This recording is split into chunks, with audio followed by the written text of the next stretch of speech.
ఓం మహాగణపతే నమ, సరస్వత్యై నమ, హయగ్రీవాయ నమ. ఓం హరి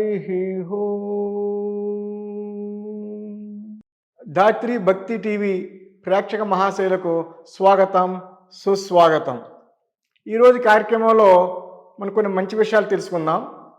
ఆషాఢ మాస విశిష్టత ఏమిటి? ఈ ఆషాఢ మాసం అండి 4వ మాసంలోకి వస్తుంది మన తెలుగు క్యాలెండర్ ప్రకారము. ఇది వర్షాకాల ఆగమన సమయము, దక్షిణాయనం ప్రారంభము, అలాగే పురిలో జగన్నాథుడి రథయాత్ర, అటులనే పౌర్ణమి రోజుని వ్యాస పూర్ణిమగా గురువులకు పూజలు చేస్తూ ఉంటాం. ఈ శుద్ధ ఏకాదశిని తొలి ఏకాదశి అంటాం. పండుగలు ఈ ఏకాదశి నుంచి వరుసగా అన్నీ ప్రారంభమవుతాయండి. ఇదొక విశిష్టమైనటువంటి ఏకాదశి. ఈ ఏకాదశిని వైష్ణవులు చతుర్మాస దీక్షకి ఉపయోగించుకుంటారు.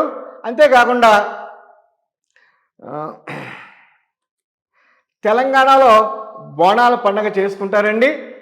ఇక శుభకార్యాలకు విషయానికి వస్తే ఈ మంత్ని అంటే ఈ ఆషాఢ మాసాన్ని ఇనాస్పియస్గా పరిగణిస్తారు. శుభకార్యాలు ఏమీ చేయరు, శూన్యమాసంగా పరిగణిస్తారు. పెళ్ళిళ్ళు అటువంటి శుభకార్యాలు ఏమీ చేయరండి.